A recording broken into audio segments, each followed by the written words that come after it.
What are the current energies of your connection? Guys, I feel that right now your person is going through a lot emotionally, even if it doesn't seem like on the surface.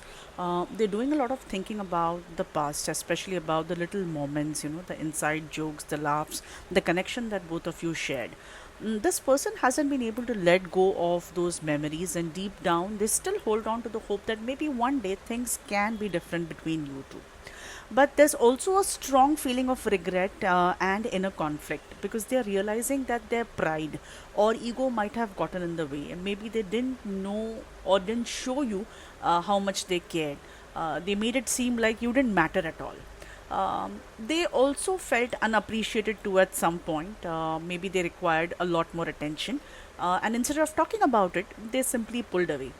A part of them believed that they needed space to clear the mind, and that's why they detached.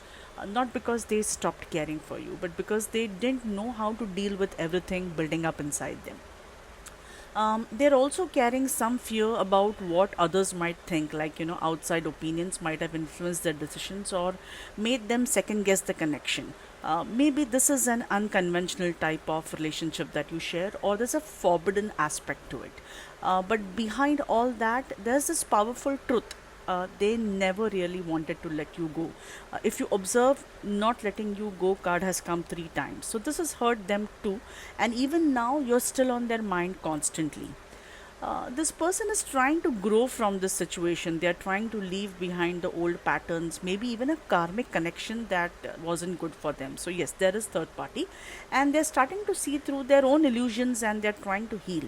A part of them truly wants to be someone who deserves you, someone stronger, more grounded, because they love everything about you and they haven't given up on what both of you shared.